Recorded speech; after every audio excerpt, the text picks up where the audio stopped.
As always, and as we have talked to you on many occasions, our president is a very busy president. He continuously works for the Liberian people for what he's been doing. And this week is similar in that light as to the different work and activities that he continues to do in service to the Liberian people. Prior to now, over the weekend, the president joined other world leaders to congratulate our Muslim brothers and sisters who, for the period of 30 days, or 29 days, if you will, who were fasting and praying. And President Boakai joined scores of others to congratulate our Muslim brothers and sisters who broke their fast and pray for the nation on Sunday. Prior to that, the president was invited and participated in a launch of the CBL's financial literacy program, as well as the payment system that will help enhance financial transactions, especially for our mothers who are involved in the trade, but also people who are doing different businesses within and out of our borders. Our president also encouraged our Muslim brothers and sisters to pray for peace, reconciliation, and development, and he asked of the country's continuous blessings and prayers for the workings of the administration. Over this one week, we have been very busy of receiving updates and reports from state-owned enterprises, and notable amongst those were the National Port Authority, the Liberia Petroleum Refining Company, and the Liberia Water and Sewer Corporation. These institutions worked really very, very hard, and during the meetings and engagement with the president, they updated the president on the challenges, on the workings, on the activities of their different entities, particularly with the National Port Authority. The president did appreciate the work of the leadership at the NPA and encouraged them to do more, particularly with other ports, including the Sino Port, the Maryland Port, and all ports that are under the National Port Authority. And the team there also updated the president of the different activities, the contribution to the budget, the conversation with APM terminals, and a number of other initiatives that they're undertaking.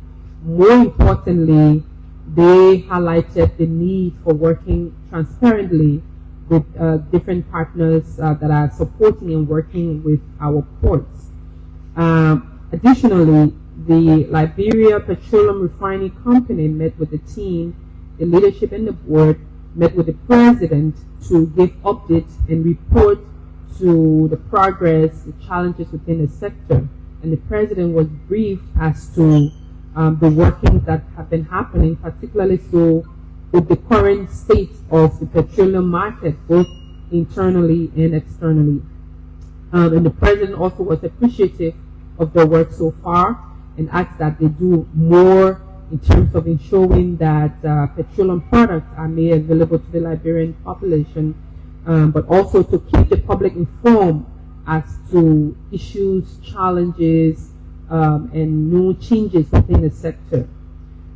Also with the Liberia Water and Sewer Corporation, the team met with the president on yesterday and updated His Excellency as to the workings of the LWSC, and they were able to inform the president as to their plans for expansion and working in other areas, particularly the southeast, that works in the woods in terms of ensuring that water gets to our people in that part of the country.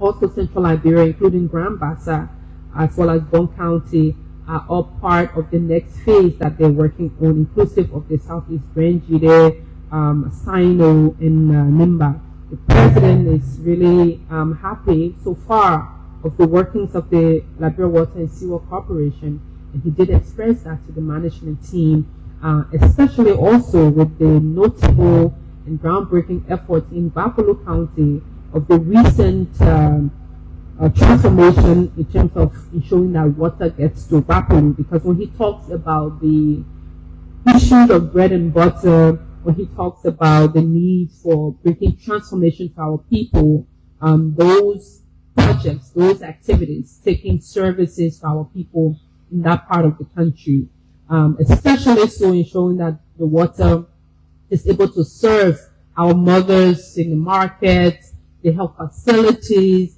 school buildings, students, yes, despite the challenges of our country, there are plans to ensure that we modernize our infrastructure. So where you have small water today, the plan is to get big water tomorrow. And the president was really very happy. Also, during the course of the week, the president had a meeting with the Assets Recovery and Property Retrieval Task Force, updating him as to the level of work so far. And the president was quite amazed as to some updates that came in from the Assets Recovery and Property Retrieval team as to the level of work that they've done so far, and how far they are in terms of ensuring that where assets were taken out of the country, in countries that are holding some assets of public officials who did not receive those assets, or assets for the country that have been taken to other parts of the world, and that the team is excited of the work so far, and they're looking forward to giving more updates to His Excellency. Without, because Access Recovery, it has a lot to do with security matters, without divulging so much more. But I can say here to you all in this public manner that the team is working really, really hard, and their prospects are high as to retrieving some of those assets that were illegally or wrongfully taken from the people of Liberia, and the team there is working really, really hard on that. The president had a very fruitful meeting with them, and he looked forward to achieving more on that line. So recently, the president has appointed Dr. Sawin Jowia Fathian as the president of the Greenville County Technical College. And Dr. Fathian's qualification and experience are the reasons for this appointment, and the president looked forward to ensuring that he take, the university or the technical college in Greenville there to bring, that form of transformation in that part of the country. And the president hopes that he will work along with the leadership of the technical college to bring cutting-edge education for the population on that part of the country.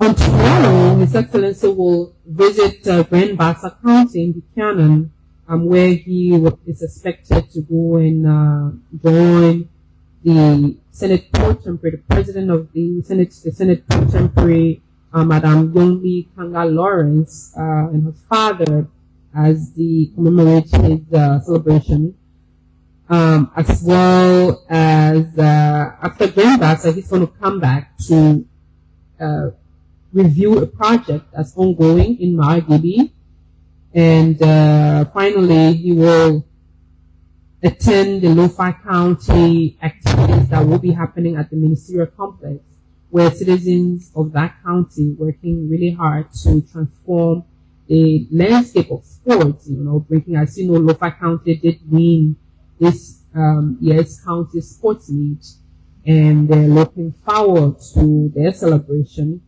And the president, as the chief patron of sport, but also as the son of Lo-Fi, will be there and encouraging citizens of Lo-Fi County, stakeholders to be there, be a part of the festivities, and also join in and contribute to the worthy cause of building a stadium in that part. Because for the people of Lofa, the committee very excited that because they've won this trophy this year, they don't just want to win it and that be a part of the history, but they also want to be able to transform the county, especially in highlighting and bringing forward the young talents in that arena. So they are planning to raise resources to build the morning stadium in that part of the country. And Lofans and friends of Lofa are also encouraged to be there to support this worthy cause. Again, the president is happy so far with the level of work happening across the country, especially so with the infrastructure project. We do know he's received updates as to the feelings of the people, especially with the demolition exercises happening in our different markets, on the main road, on the corridors, those projects will be happening. Despite the fact of those, the president wants the citizens to know that he made a promise, and that promise was to develop the country. He wants you all to know that development comes with some pains, that development comes with some challenges, that development comes with some temporary uneasiness, temporary challenges, traffic, and all of that.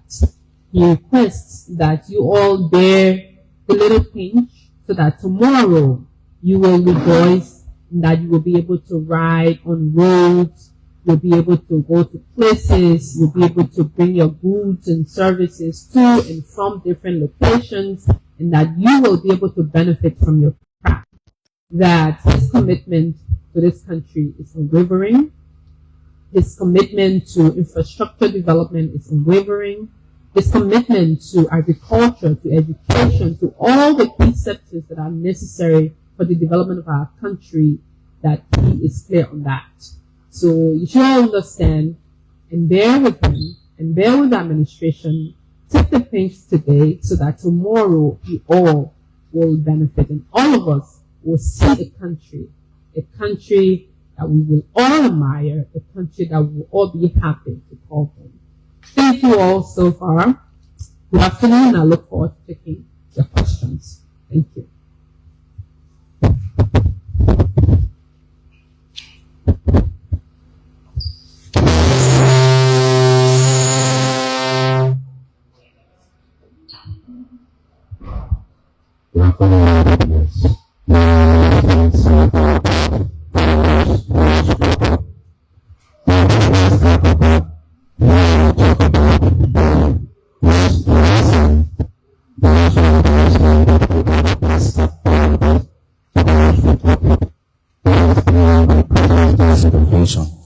That's one. Two, a few weeks ago, President Praga mandated government officials to create job opportunities for youth in the country.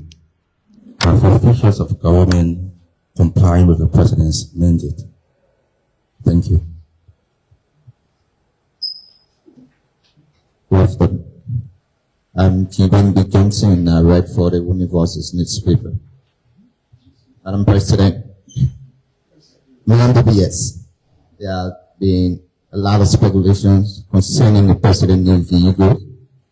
Can you tell us the actual price of the two vehicles that were brought in and what necessitated the bringing of those two vehicles? I'm Julius Contam, and I report for Fortune TV. Thank you for the deliberations. Few questions. One, we are gradually approaching the rainy season, and we are quite aware that the southeastern corridors significantly affected by rains as a result of deplorable roads. Can you say clearly how far are we relative to the yellow machine situation? That's one. Two, the Chief of Staff to former President George Weah spoke on one of the local radio stations and he alleged that this government is stealing, attempting to steal the vision of the past administration. Can you address yourself to that? And B, to that question, can you say for the records and for the debates that are ongoing, exclusively point to some of the projects undertaken by this administration? And lastly, is the president going to attend the LOFA program as president, as chief patron of sports, or as a citizen and son of LOFA County? Just a clarity. Thank you.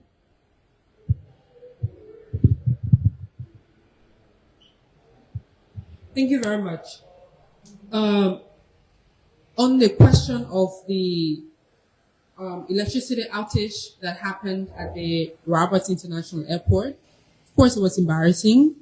And what I can confirm to all of you is that His Excellency did invite the team through his advisors to understand the situation at the RIA, what precipitated that, and how to ensure that that doesn't happen anymore.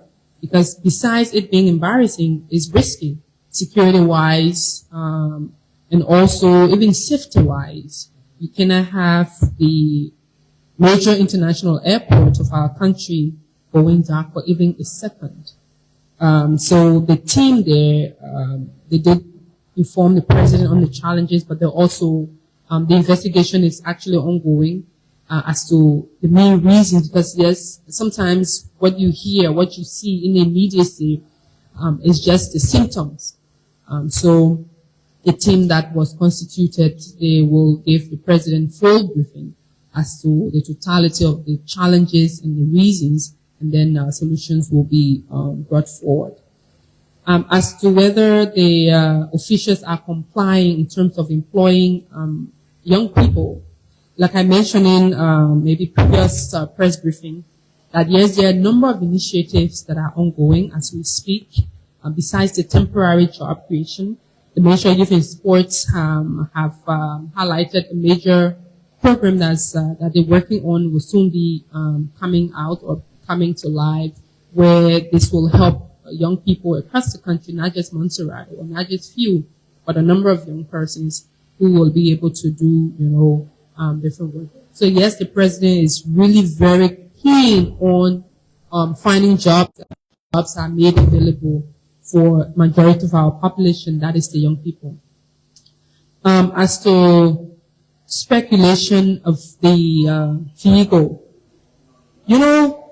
this country is a country that is very interesting. Sometimes we're very quick to run to conclusion without getting the facts of what happened. So here is the information. The president's safety, the president's security is 110% the responsibility of the Executive Protection Service. And the Executive Protection Service is responsible for ensuring that the totality of the president's safety is key. Prior to now, particularly during the transition, this administration inherited vehicles for VIPs from the previous administration. And majority of those vehicles were utilized by the past administration, and even during the campaign period, going to places and counties, and naturally, vehicles are machines, and they have issues, and they spoil, and they go bad. And when you go to repair the vehicles, you will have to pay a good sum. And for VIP protection, for vehicles such as presidential vehicles, the repairs are really costly. And the vehicles the president inherited from the past administration, they've been having some issues. Specifically, the EPS did request the procurement of vehicles for the VIPs, both the president and the vice president. After the inauguration, in fact, those vehicles should have come a while ago, but it took some time. In fact, one of the special vehicles for the president's protection. And interestingly, whilst this other vehicle was being waited for, the current vehicle that's utilized by the president before these vehicles, there was a time that the president had gone to a program at Brent Cape Mount County. And in fact, the opening of the county's post meet. It will interest you to know that the presidential vehicle had problem. It broke down with our VIP inside. And they had to maneuver, fix it in a way, brought all the mechanical team before the president. Imagine why the president was on his way from Rappersports. That was very embarrassing for a president.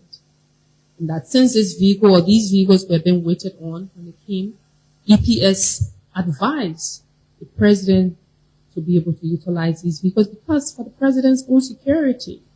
And everywhere in the world, VIPs are protected with vehicles that, they deem important and necessary. So the Executive Protection Service believes in, went ahead and went through the procurement process and procured those vehicles for the president's utilization. And except the Liberian people want us to have the presidential vehicle be regularly push and start. When you move someone, there's a problem, the president gets down and gets in another car, We can't treat the presidency like that. And the EPS did go ahead and procure the vehicle, and that's the vehicle the president is utilizing at the moment.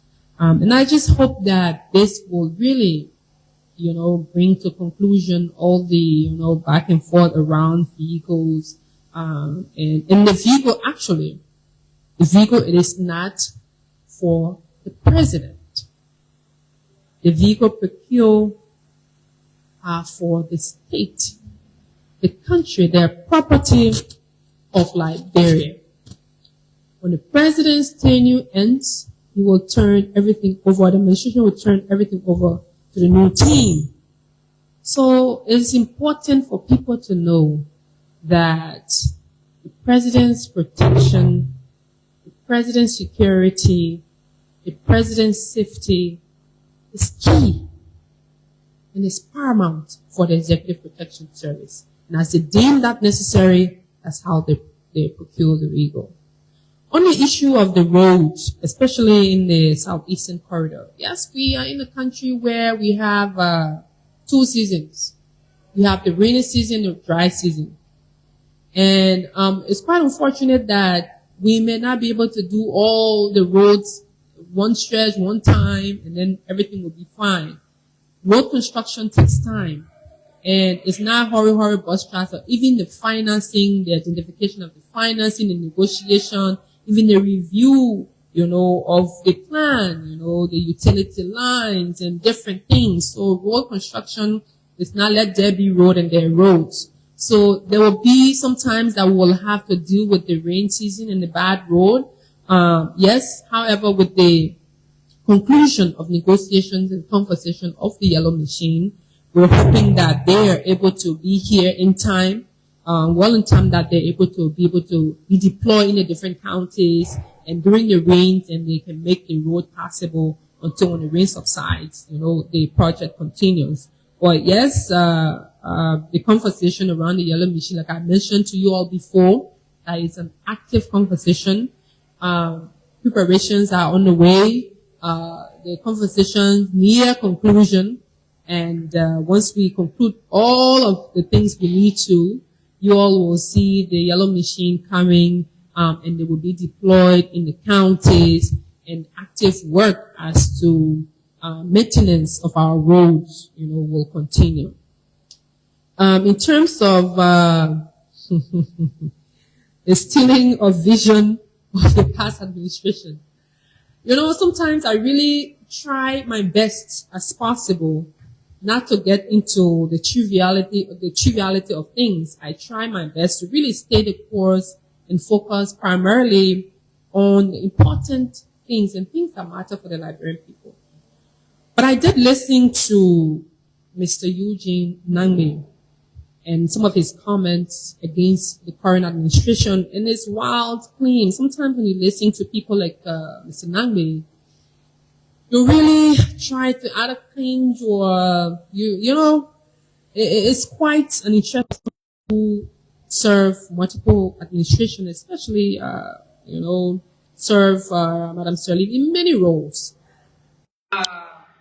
And but to stick to the point as to stealing the vision of the past administration, first of all, someone like Mr. Name should know that government is continuity. Government cannot just pout and say, this is my vision. And no government's vision is a personal vision. If a government's vision is the personal vision, you wouldn't be using the country's resources to do any form of development. If it's a personal vision, it will be personal resources that individuals will put together and say, because this is our personal vision, so we're going to use our personal resources. But I can tell you all that this administration came in with a vision to transform our country. That's why even before now, during the campaign, you had a lot about the arrest agenda. Now you have the agenda, the arrest agenda for inclusive development. That is the broad vision of our country, our government.